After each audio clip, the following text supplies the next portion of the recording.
홍석준 의원님. 미래로 가는 길일 걸까? 미래로 가는 길인 걸까요? 일본의 완승이라고 봐야 되는 걸까요? 어떻게 보십니까? 예, 그 한일 관계는 잘 아신 것처럼 그 유리잔에 있는 물처럼 사실은 굉장히 중요하지만 또 깨지기 쉬운 그런 어떤 환경입니다. 사실은 크게 보면 1965년 국교 정상화를 통해서 일단은 문을 열었고 또 김대중 대통령 때 문화 교류를 통해서 2단계로 이제 문을 열었는데 사실은 이제 강제징용 문제가 이제 2012년 대부분 1차 판결이 났고 2018년도 대부분 최종 판결 통해서 이제 배상 문제가 이제 집중적으로 이제 논의가 되면서 지난 문재인 정부 때는 이 문제를 해결하지 못하고 결국은 지소미아 파기라든지 또 그 일본의 어떤 그 수출 규제라든지 한일 관계가 완전히 극단적으로 이제 치달았다고 이제 볼 수가 있는데 저는 조금은 이제 아쉬운 점은 있지만 우리가 이제 그 안보라든지 경제의 미래를 위해서는 이렇게 이제 저는 이제 한일 간에 협의를 한 것이 저는 지금 있는 상황에서는 나름대로 좀 최선의 어떤 그런 어떤 방안이 아니겠느냐. 일단 일본 기업이 직접적으로 피해자들한테 보상하는 방식은 아니지만 어쨌든 기금 형식으로 이제 같이 출연하게끔 하고 그리고 동시에 또 일본에서 여러 가지 과거의 어떤 오부치 어떤 김대중 담화라든지 고노 담화라든지 이런 것을 이제 통해서 이제 사죄를 하고 그 이외에 지소미아라든지 일본 어떤 수출 부품 규제 이런 거를 포괄적으로 보관한 그런 방식으로 저는 하는 것이 양국 관계에 지금 현재 상황에서는 나름대로 최선 방안이 아닌가 생각을 합니다.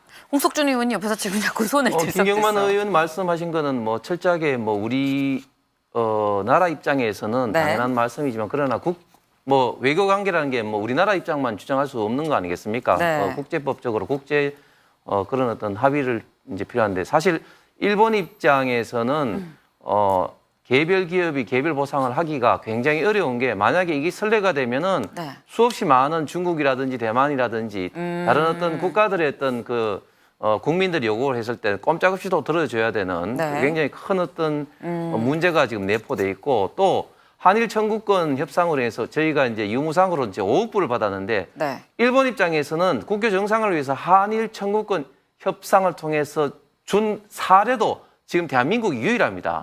국교 정상화를 위해서 저희들 같이 지원을 해준 게 중국이라든지 대만 이런 나라도 사실은 하나도 없죠. 그래서 지금 그런 문제를 저희가 너무 주장하는 것은 지금 국제법적으로 지금 사실상 어렵다. 그렇기 때문에 이제 대안으로 개별 기업 보상이 아닌 어떤 이런 어떤 기금을 방식을 통해서 이제 피해자에 대한 어떤 지원 방식으로 나가는 것이 현재로 봐서는 저는 최선 아닌가 생각이 듭니다. 홍석준 의원님. 사실 금요일 오후에 이 의혹이 처음에 제기가 됐습니다. 그런데 그러고 토요일, 일요일 주말 동안 대통령실에서 얘기를 할 법한데도 입장을 안 냈어요. 왜 그런 걸까요? 오늘 입장이 나올까요? 그래서 지금 투표 중이기 때문에 사실 입장을 내기는 사실 쉽지 않을 것 같고. 투표 중이라. 예.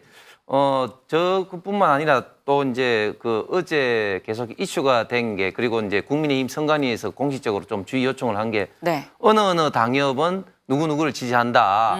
이런 또 문자도 굉장히 좀 많이 돌았습니다. 저희 당협만 하더라도 또 제가 대구 달서구 갑이기 때문에 달서구 갑 당협은 누구누구를 지지한다 이런 어떤 문자가 이제 돌아왔습니다. 예. 그런 게 좀 있어서 이게 좀 굉장히 조금 문제가 돼서 저희 이제 당 선관위에서 공식적으로 주의 요청을 한 게 있는데 아무래도 이제 막판까지 경쟁이 좀 치열하다 보니까 뭐 이런 어떤 일까지 생기는 것 같은데 우리 윤경우 의원님 말씀하신 것처럼 정부 여당의 그 당 대표 선거에 있어서 좀 이런 거는 조금 자제가 좀 됐으면 좀 필요할 것 같고 그다음에 이번에 이렇게 투표율이 높아지게 된 또 하나의 큰 배경이 뭐냐면 모바일 자체도 굉장히 이제 그 이전보다는 익숙해진 것도 있지만 전대 룰이 바뀐 것도 큰 영향을 미칩니다. 그전에는 이제 여론 이제 30%가 있는데 이제 완전히 이제 당원 100% 하다 보니까 당원들의 의사 결정이 더 좀 중요시 여기 되다 보니까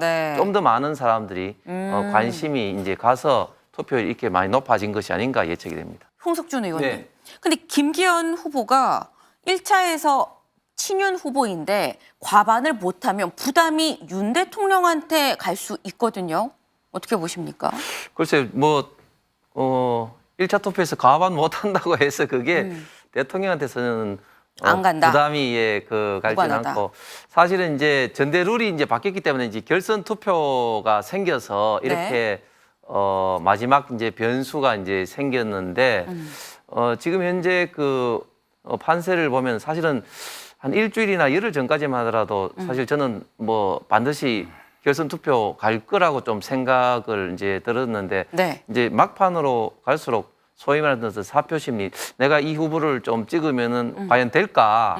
이런 심리가 사실은 유권자 입장에서는 어느 선거를 불문하고 다 있게 마련이거든요. 네. 그래서 사표 심리가 많이 좀 작용이 돼서 결선 투표 안 갈 수도 있겠다는 생각이 최근에 이제 그저께부터 좀 들기 좀 시작했습니다. 네. 저희들 의원들도 그렇게 이야기하신 분도 많은데 어쨌든 앞으로 이제 이틀에 걸쳐서 오늘부터 ARS가 있습니다만은 네.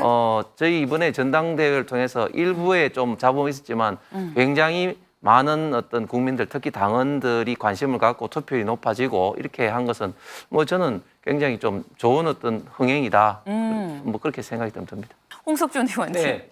어떻게 보셨어요? 대구에서는 수박 농사 어떻게 하나요? 어떻게 보셨습니까? 저희 대구 부근에는 그 지역 중에서는 이제 수박보다는 참외라든지 성주에서 이런 참외군요. 이제 농사를 많이 네. 하고 사실 이제 과일에 비유하는 게 사실은 바나나가 사실은 원조죠. 바나나는 이제 바나나? 제이미 교포라든지 이런 분들을 어떻게 보면 네. 조금 비아냥할 때 겉은 이제 한국 사람 아시안처럼 했는데 속을 네. 까니까 이제 백인과 같은 그런 것 때문에 했는데 진짜 애꿎은 수박이 요즘 이제 순환을 겪고 있는데 네. 제가 봤을 때는 이재명 대표의 사법 리스크는 사실은 예상됐던 것이고 당내 민주당 내 갈등도 저는 당연히 이제 예상을 했는데 최근에 2월 27일 체포 동의안 이제 부결은 됐지만 상당수의 의원들이 가쪽 혹은 무효표 기권을 하면서 이제 상당히 수면 위로 이제 폭발하고 있다.